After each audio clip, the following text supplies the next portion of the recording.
DawgNation's Next Generation series is brought to you by Pella Window and Door of Georgia. Pella, any style, any home, any budget. Visit PellaofGA.com to get started. Hello, DawgNation. I'm Kaylee Mansell with Jeff Sentell, and we are ecstatic to bring you a new series on the next generation of football players headed to UGA. Over the next few weeks, we will be giving you all the profiles and the answers you need to know about the next generation of athletes headed to Athens. Today, we are starting off strong with five-star Monroe Freeling, the left tackle out of Charleston, South Carolina.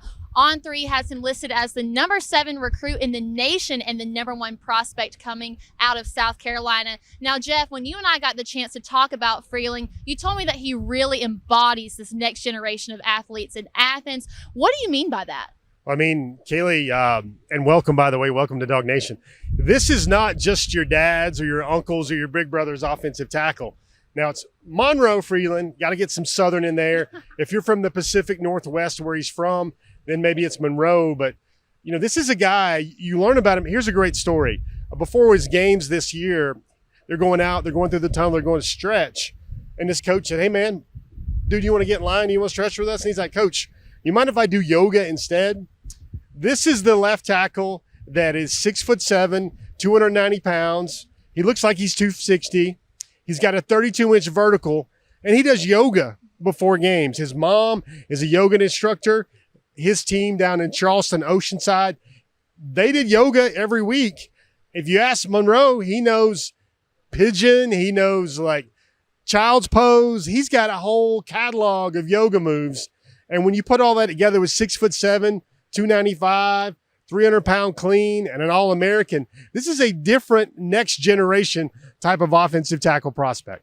Okay, but here's the lingering question, Jeff, is how well does that yoga transfer over onto the field? So you got to look at it. You want to have, when you get around an offensive line coach, old school or new school, they want their guys to bend. They want their guys to have really great length. They want guys to be able to move and kick slide. They want guys to be able to have that punch, and he's really got it all. You look at Monroe, and he's got length, but he's also got that athletic ability. He dunks, tomahawk dunks in games.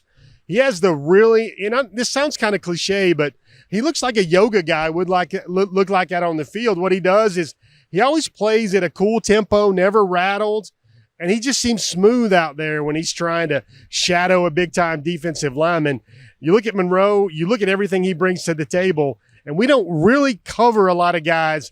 Yoga, 6'7", 290, 32-inch vertical, All-American. He got moved up from a 4-star to a 5-star.